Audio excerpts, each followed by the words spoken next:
minute presentation of the most reliable news from Liberia and the rest of the world. Today is Monday, the 4th of March, 2024. I am Vafli Kamara presenting. In the headlines, President Joseph Boakai calls on Ghanaian authorities to ensure safety of Liberians amid ongoing eviction at the Buduburan refugee camp. Information Minister Jeremy Pia assures government's commitment to establishing war and economic crimes court.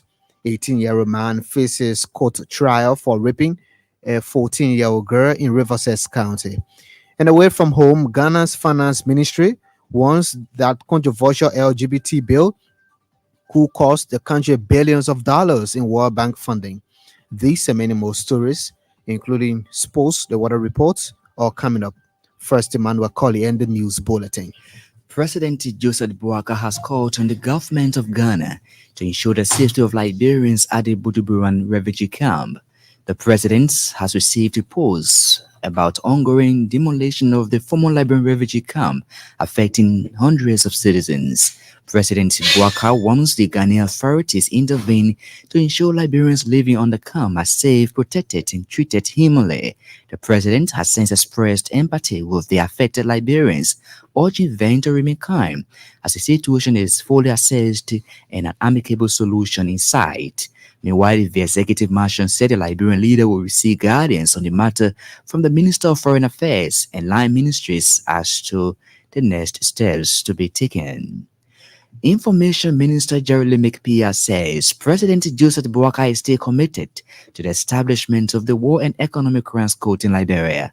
Minister Pia, however, clarified that it is not the executive that will initiate the process of establishing the court, contrary to public perception. In an interview on the Super Morning Show on Monday, the Liberian Information Minister stated the process of War and Economic Crimes Court by law must first emanate from the legislature. Minister Jerry Pia said President Boakai still has the political will and commitment to set up the court following legislative procedure.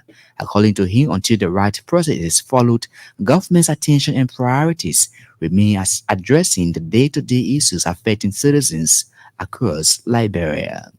At the same time, the board chair of the Liberia Broadcasting System (LBS) has announced plans by the government to resubmit a bill seeking to make LBS a public broadcaster. The bill was submitted during the administration of former President Ellen Johnson Sirleaf by former Representative George Moba. Appearing as guest on the Super Morning Show Monday, Minister Jerry Pia said the bill is essential to getting the system to operate void of politics.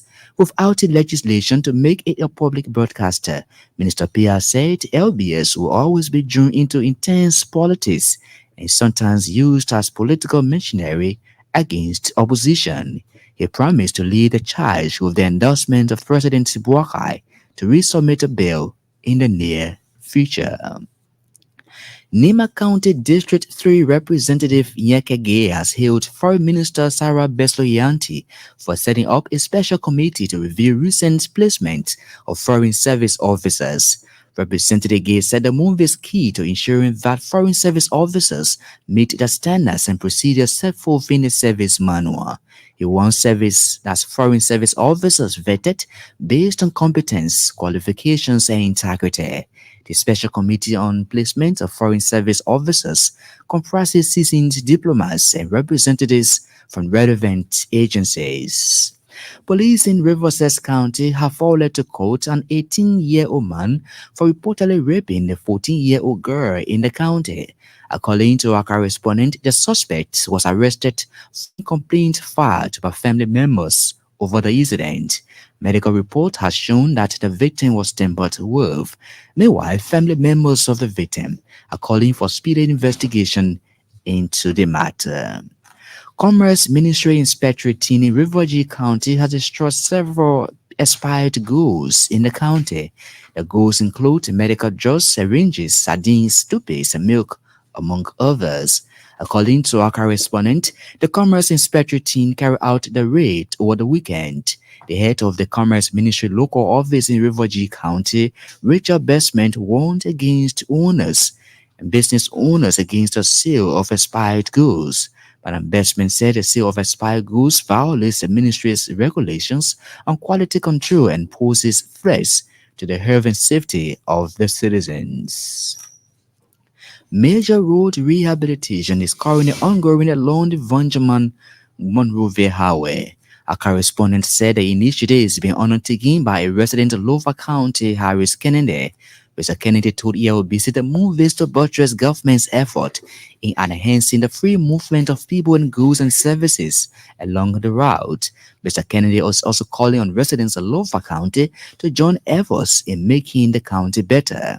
Mr. Kennedy at the same time wants development partners to support the ongoing wars in the county. Several youth groups in Grand Coup County have benefited from a donation of over 60 pieces of motorbikes. The donation was made possible by the office of Grand Coup County Senator Albert Chie. Presenting the bikes on behalf of the Senator, Kemoka Sherman said the donation is part of a series of campaign promises made to the youth of the county.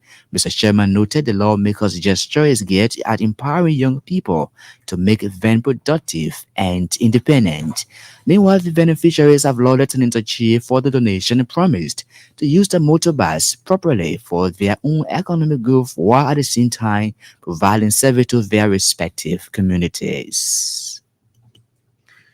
Emmanuel Colley there with the news bulletin. You are listening to Newsline on ELBC Radio. One of the big stories we're following this afternoon, President Joseph Boakai calls on Ghanaian authorities to ensure safety of Liberians amid ongoing eviction at the Burubura refugee camp.